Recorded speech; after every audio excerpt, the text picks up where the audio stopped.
مفتی doctor Yasir Nadeem al-Wajidi کے خلاف مقدمہ درج ہو گیا۔ مقدمہ کیوں درج ہوا، اس کی تفصیل بھی سماعت فرمائیں۔ اسلامی اسکالر حضرت مولانا مفتی ڈاکٹر یاسر ندیم الواجدی کے خلاف مبینہ طور پر مذہبی جذبات کو ٹھیس پہنچانے کے الزام میں FIR درج کی گئی ہے۔ پولیس نے یہ کارروائی social media platform X پر شیئر کی گئی ویڈیو کی بنیاد پر کی ہے۔ اس ویڈیو کے بارے میں دیوبند ٹائمز نے کہا ہے کہ وہ 2 سال پرانی ویڈیو ہے۔ اس میں واضح طور پر کہا گیا ہے کہ یہ ویڈیو 2 سال پرانی ہے۔ پولیس کے مطابق ہریندر نامی شخص نے social media platform X پر ویڈیو شیئر کرتے ہوئے شکایت درج کی ہے۔ شکایت میں الزام لگایا ہے کہ آن لائن پوڈ کاسٹ میں مفتی یاسر ندیم الواجدی سے ایک سوال پوچھا گیا، جس میں مندر میں مورتی پوجا اور ریپ کی مثال دی گئی۔ الزام ہے کہ انہوں نے اپنے جواب میں مورتی پوجا کو سنگین جرم قرار دیا۔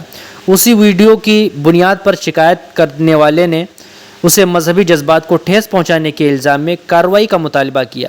پولیس نے مختلف دفعات کے تحت مقدمہ درج کر لیا ہے، جس میں معاملے کی جانچ کی جا رہی ہے۔ تفتیشی افسر سندیپ کمار نے صحافیوں کو بتایا ہے کہ اس سے متعلق تمام ویڈیوز کی چھان بین کی جا رہی ہے۔ اس سے متعلق دیوبند فائلز نے کیا کہا ہے، آپ اپنی اسکرین پر دیکھ سکتے ہیں۔ اس میں لکھا ہے کہ مفتی یاسر ندیم الواجدی سمیت 2 لوگوں پر FIR درج۔ دیوبند سے ایک اہم خبر سامنے آئی ہے۔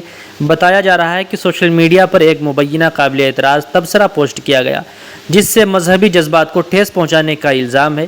اس معاملے میں دیوبند پولیس نے کارروائی کرتے ہوئے یاسر ندیم الواجدی سمیت 2 افراد کے خلاف FIR درج کر لی ہے۔ پولیس اب پورے معاملے کی جانچ کر رہی ہے کہ سوشل میڈیا پر کیا پوسٹ کیا گیا تھا اور اس کے پیچھے اصل معاملہ کیا ہے۔